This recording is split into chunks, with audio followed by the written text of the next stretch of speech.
So on Sunday evening, I received a call of what was happening here, and by the time we arrived, like Captain McGuyre said, the scene had been stabilized enough for us to come in and for me to bring my homicide investigators in.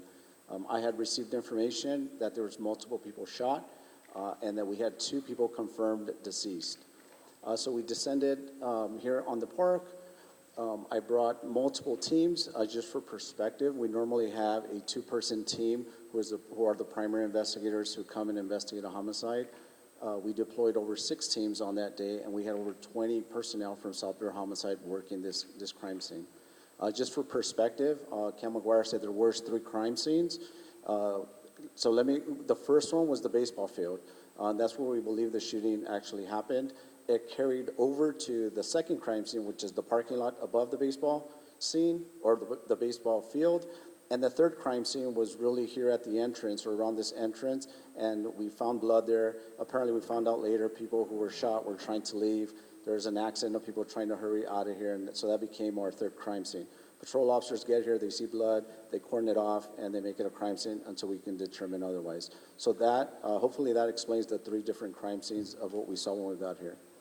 So after arriving, we make a determination that our homicide victims have been transported to the hospital.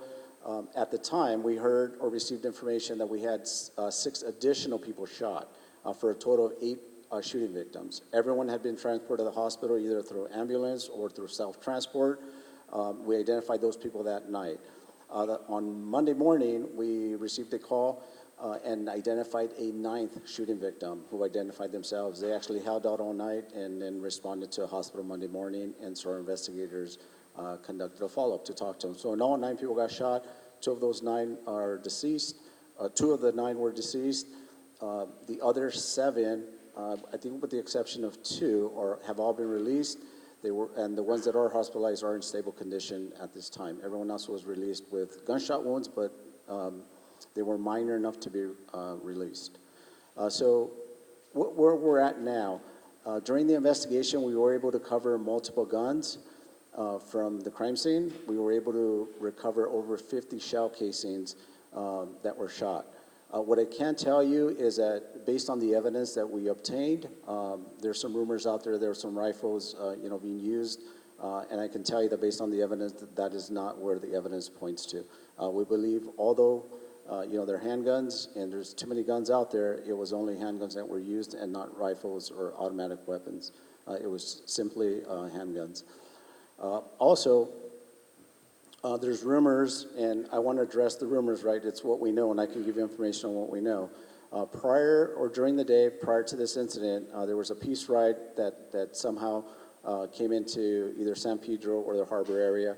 There was a car show also that took place that at some point ended here or had a role here at the park, and then there was a baseball game. What I can tell you is that the peace ride is not related to the shooting.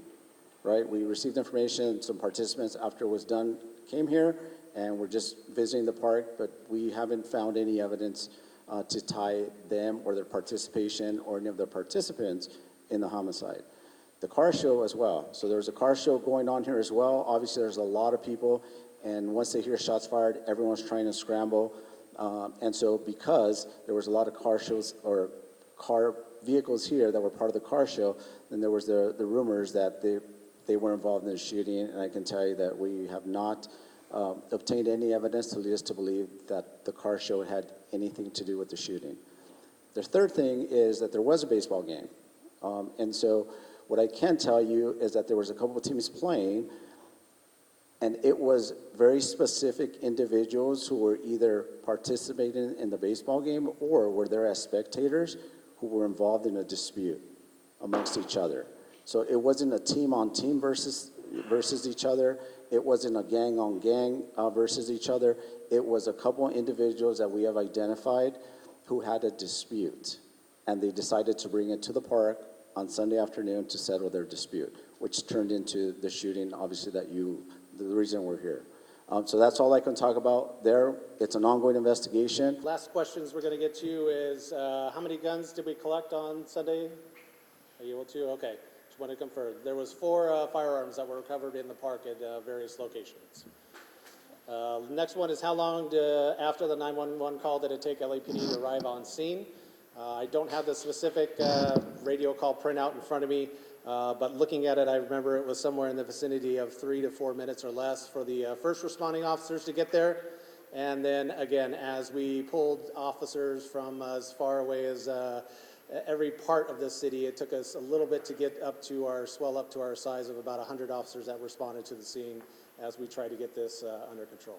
So moving forward, what can you expect moving forward? In the immediate future, just know that we are trying to wrestle back that sense of safety, that sense of community that surrounds this park. So in the immediate future, you will see a lot of police officers in this area. You're going to see cops in their cars. You're going to see cops on bicycles. You're going to see cops on ATVs. You're going to see cops on horses. And if LAPD approves them, I'll put cops on roller skates to be out here. But you're going to definitely see a lot of police in the immediate area here. For the baseball game, why wasn't more of a police presence to monitor these gangs? I think, what's that? I don't know if that falls into part of the permitting process, or did you want to speak on that, or? Microphone. Thanks, Dan. Sure, for a normal permit like that, for just a baseball game or to use the basketball court or to use a picnic area, we don't have law enforcement. We don't require people to have law enforcement here watching them do anything. So, What's the status of this current permit? the current permit, currently, we have actually suspended all of our Sunday permits for the rest of the summer at this point. Ms. Stedman, the next one's for you also, sorry. I would like to know why the permitting process does not seem to work, and why is Rec and Parks deficient in not doing the best that they can. I'll just leave it that way. Sure, so I'm not sure what not proficient in permitting process is, but for us, right, people have to come to us for us to issue them a permit. And when they do, we usually tell them it takes 2 to 3 weeks to actually have a permit processed correctly. And so you come, you fill out an application form. It goes through a review process, depending on what you want to do. Like if you just want to have a picnic, you don't have to have insurance. But if you're doing anything more than that, then your organization or yourself, you need to have insurance that covers us as well, right? So we go through that process. If it's a large event, so we have large events here at Peck Park as well, right? You all seen them, you live here. And so those ones even take a little bit longer, right? We go through a process where LAPD is involved, where we actually sit down with them, where we have our maintenance staff here as well, our construction staff as needed, where we do walkthroughs with organizations that want to do larger events at our facilities that are going to take lots of community space away from people as well. And so we have those types of large events where people actually go through those processes as well. So they do take some time. They do go through a review process again. So I'm not real sure what exactly that means, but we do all of those things.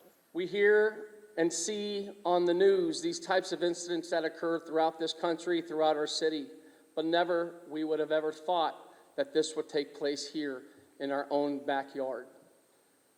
So moving forward, we will ask questions, we will demand answers, we will seek ways to ensure that this never happens again in our own backyard. And for those local elected officials that don't want police officers representing them or in their respective districts, bring them here. We will gladly take them, because this reminds us that everything hinges on public safety. I proudly wore that badge for many years. And if we don't feel safe, we're not going to come enjoy our green spaces. We're not going to want to live here, shop here, dine here. So to our neighborhood council members, Ray, thank you for you and your members who are here in attendance. We also recognize that this Peck Park Advisory Board needs to be re-engaged. We can't do this alone. And we have these types of events, these types of permits that are pulled. We need that community input. So our call to action leaving tonight is we need you to be a part of our Peck Park advisory panel. As a senior lead officer, I value the park advisory panel. I worked hand in hand. So that's our call to action today, aside from getting those answers. And I recognize and appreciate our media partners who are here, and I appreciate your presence. This will never happen again in our own backyard. I assure you that as long as I'm here. And to my predecessors, or rather my successors, you have two candidates running for city council. They are both here. Listen to their platforms. Listen if they commit to more police services and more public safety services, more park rangers. Because come November, my friends, my neighbors, there's a ballot that's going to be really impacted the future of this city. Look at that ballot. Look at all candidates, from mayor all the way down, and listen to their commitment to public safety. Listen to whether or not they're going to continue to study the root causes of problems or deploy police officers to handle your 911 calls. Listen carefully, and remember, come November, we can complain, we can shout, but we need to vote. First of all, I want to thank the officers and everybody for letting everybody in the community know that it was not a lowrider car show, because it was not a car show. That was just somebody's picnic birthday that had nothing to do with the shooting. I want to thank the law enforcement for enforcing that, because that's really the only reason I came. But we, as a National Law Association, we do stuff in the community also. So if you guys ever want to have dialogue with us and talk about some things, we can always do things together, because that's what we're about. Like Andre just said, it's nothing but older ex-gang members, businessmen, community activists inside of our lowriding community. So when you see those cars, feel free to come talk to us, because we need that. And we thank you guys for understanding that that was not us. And I know this is going to take a little bit longer than 30 seconds, so I really want to put it out there that we can have some kind of open dialogue with a question and answer, because I know a lot of people in this community want to know what happened, the truth about what happened. I happen to be there when it happened, so you can kind of get the truth from me. And like I say, I don't have a long time to talk about this, but when the baseball games come together, the car clubs come together, it's for peace. We're trying to stop the violence. And if you talk about it, and that's the whole thing, when stuff like this happens, you can't quantify what didn't happen. You only can quantify what did happen. Because when we bring these people together, it's to stop the violence, period. You know, and that's for everybody, not just the gang culture, because a lot of these guys, they don't go to the shooting ranges and stuff like that, so if they have a problem, start shooting, you don't know who might get shot. And I hate it happen right here in y'all backyard right here, and then I hear people trying to throw cracks with the park and how they do stuff. I know it has to be permitted when you do things, but see, a lot of people in our culture, they don't know that you have to get permits for certain things. If somebody say, I'm finna go have a barbecue at the park, and you know them, man, I'm coming up there to the barbecue.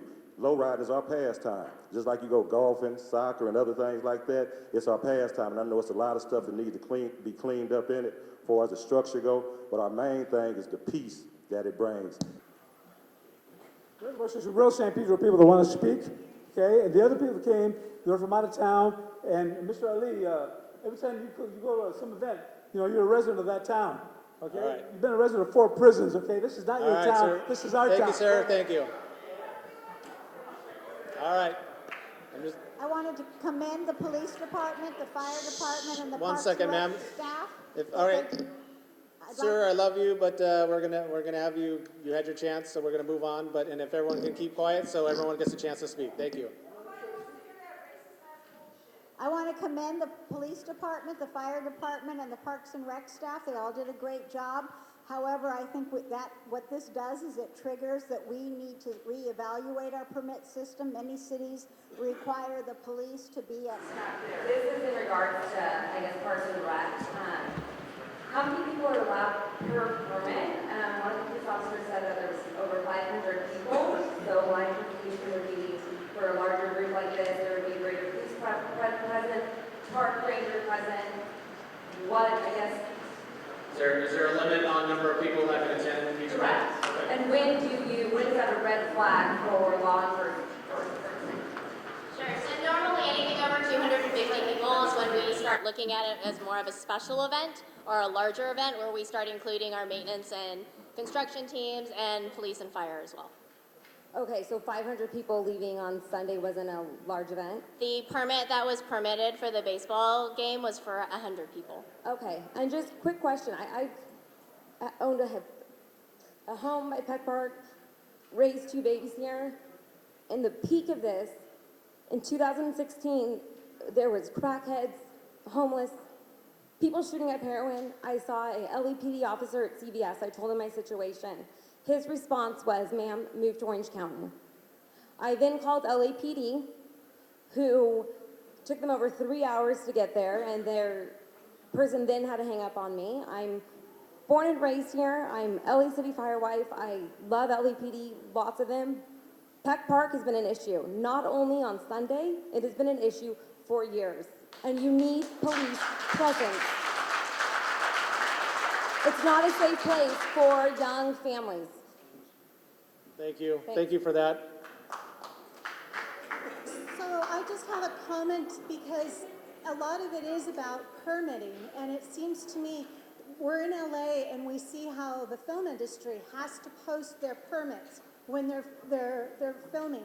Is there a way that in the park systems, people that obtain a permit have to display their permit? Because there's a lot of community members out here. I knew when I drove by that there was chaos happening, but I didn't want to butt in. But if we have the permission to say, you know, do you have a valid permit or is it present, then I could easily have made a call at 3 o'clock. Who knows, but that is a possibility. So are permits publicly available? Or do they need to be displayed? Or can it be a requirement that they're displayed? So we do issue the permits, and people are supposed to have them on hand while they're here in the park, so like our picnic permits or anything else. So they should have them on display. But I wouldn't recommend any community member just walking up to anyone having a picnic or a permit, asking them for their permits. But we do have them for those reasons. I mean, so if I have a park ranger or an LAPD officer that needs to approach because someone's in your space, right, then they actually should have their permit on hand. And I've got 4 children, and I've lived here for 15 years. And it's very unfortunate that people have to die for you guys to increase patrolling here. It's not one police officer before the shooting. We had over 100 after. You know, following, you said we'd soon see more patrolling, more cops. That's great. But what happened before the shooting? And I think us as neighbors saw a potential problem here. And I'm sure you guys in leadership positions saw the same problem, and you did absolutely nothing. And this is very concerning. And that's just a statement I need to make. Thank you, sir. This room, pointing fingers at each other. The sad part is, all of us in here pay taxes. The state of California have a $97 billion surplus. $97 billion surplus. LAPD gets over $1 billion. There's no excuse for what took place. Now, if you want to be angry at let's hold these people accountable. That's what you be angry about, because that's our money. And you shouldn't have to call 911 to be put on hold.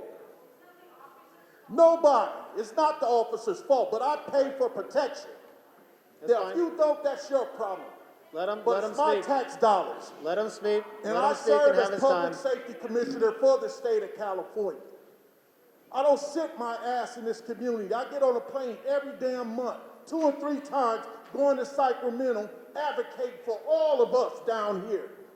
Because people seem to think the decisions is made down here. It's not made here. All right, let him have his time. It's not made here. In every life matter. Yes, it's your community. But it's not your part. It's the people's part. Now, if you want to do something, raise your voice with the city and get LAPD resources. Both of our people that are running to replace the 15th Council District understand we need ambassadors. If you lock up all our homeless relatives, where are they going to go? You going to fill the jail up with sick, mentally ill people? You going to put the drug addicts away? They're all our family members. They're the black sheeps that we don't want to talk about in this room. Your little son Bobby, that over Quaalude taking those poppers. Thank you, sir. Thank you. Mark Coolis, and I watched everything unfold on Sunday, and I was brought back to 9/11. I know there was no comparison, but I found myself watching my phone to watch everything live, watching all the different news channels, switching back and forth to see what was going on. And my emotions went from anger to sadness to anger again. Now, it is a shame that it took that incident to bring the media here, to bring, I know you guys are here all the time, but what's even more a shame is that it took this incident to bring all of you here. Every Thursday, every third Thursday of the month, there's a community police advisory board meeting that Harbor Division puts on. I've been to the last two. There was 5 people from San Pedro. There was more people from Wilmington last time. Every single one of you watching online or watching here need to get more involved in your community, need to be watching what's going on in your community, calling the police when you need to call the police. But you need to be more involved. And the problem is with all of us, not with the men that ran towards those gunshots on Sunday. So all of you, get involved in your community. Third Thursday of every month. You can find out exactly where the meeting's going to be. It's usually at Harbor Division, but show up. The other thing I want to say is for those victims, there's an organization called crimesurvivors.org. The leader is Patricia Wenskunas. If you need help, reach out to crimesurvivors.org. And the last thing I'm going to say is come November, I hope we have enough signatures. Recall George Gascon. Good evening. My name is LaWanda Hawkins. I represent an organization called Justice for Murdered Children. First and foremost, my heart and prayers go out to the families on Sunday. We all need to keep them in prayer because what happened here shouldn't have never happened, but it did. It's in our backyard now. Now we got to deal with it. Well, what do we do now? There's 8 people, 9 who have been victims of gun violence and still no arrest, and there was over 200 people here. I'm asking the community, there are 200 people. Those people got videos. I'm begging them, turn it over to law enforcement immediately. We cannot continue to allow this to happen in our community. We don't say nothing. Today is day 2, it's Tuesday. This happened Sunday at 4 o'clock. LAPD should be saying they know who did this by now. But it's us, the community, who ain't telling them what they need to know. So I'm asking the community, it was 200 of you all, maybe even more of you. Somebody seen something. Please say something before somebody else's kid become a victim of this BS. It takes all of us working together. And you're not a snitch because you stood up. You're a damn hero. And we look at you like a hero because you stood up. But it's going to take you to tell. You got to point the LAPD in a direction. You got to give them that information. It was over 200 to 300 people, y'all. So there's no damn way we don't know who did it. And we demanding that somebody tell. It got to stop here, but the change got to be here. We got to demand it here. It has to start here in our community. We're demanding that those who know tell. And we're going to set up ways for them to tell, to get in touch with LAPD, because they're the only people who can make an arrest. No one else can. Let's get it straight. Only LAPD can make this arrest. It's in our yard. So we need to tell LAPD what they need to know so they can make this. Help them out. It's 9 people, y'all. 2's dead. Come on, are we going to allow more? Or are we going to stand up and demand that these people be arrested, charged, and convicted? Yeah, I've been a resident for a long time here in San Pedro. God bless those families, those children, adults, everybody's been hurt in this situation. God bless them and those families. But you know what? Lack of supervision. I've been down here when African-American communities have their shows, families, nice barbecues. I've seen the policemen here standing by, just, keep things under order. Days like that went beautifully. You didn't have any policemen this last Sunday, look what happened. And as far as parks and recs, You're talking to the directors over here, Bogdanovich, or the directors here. They don't care. You don't care. I've talked to you on the phone. I've talked to all your committee when I need help here at this park coaching for kids. I got one team here, one team, and I can't get any supervision for one team. Imagine for a park with thousands here. You guys are being hypocrites. Get off your asses and do something down here. It's a beautiful park. San Pedro deserves a lot more than that. Thank you, sir. Shrug it off just to talk to your directors. They don't care. And you guys don't care either. When I talked to you, you didn't tell me your little shop was down there. All the little high executives down there on PD Drive North, sitting on your butts, and we got problems down here. Not one of you come down here. Thank you. Now you're here now. Thank you.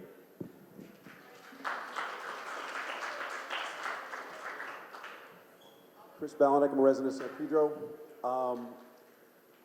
I'm disappointed in the meeting. I'm disappointed in the feedback.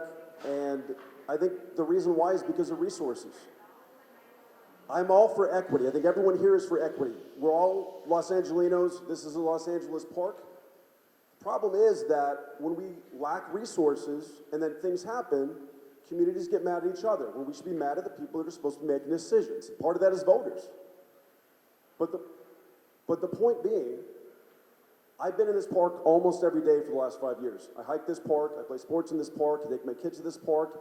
I flag Parks Department about stuff. I flag LAPD about stuff. I've led groups of 60 people to hike down in the park to enjoy it after the fires. I've led LAPD officers to find fugitives from justice that I located in this park. I know this park, and I know this community. This community is not about racism, it's not about being exclusionary, but what we do want always is safety. And when we don't have the resources, when there's 4 rangers for all of, this area, and they have to start at Griffith Park, et cetera, when there's less cops than we need, it affects us, and then it causes all of this, where people that don't know each other and would like each other are mad at each other for no reason. And it's not personalities, it's not clubs, it's resources. So that's the main point here. Yes, definitely arm the Parks Department, definitely get more cops. I'm still very curious about what the permitting process is, and if there is any kind of, quantitative assessment of risk when you just issue a permit. And then on the back end, you see if there's really 100 people or if there's more. We live in a community where at Averill Park, Girl Scouts were cited for doing a ceremony where 12 of them walked across a bridge at Averill Park. They were fined. We live in a community where families who had a birthday party for over 20 people who were kids were cited at Averill Park. But at Peck Park, what happens? Amplified music, drugs, alcohol, people driving on the lawn, people setting off fireworks when we just had 11 out of 90 acres burned 2 months ago. People releasing balloons on Sunday, and a lot of this is on video, and I've sent some of the elected officials a video. So equal application of the law is important.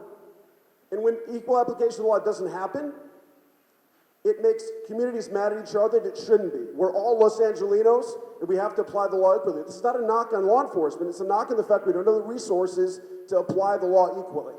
Thank you, sir.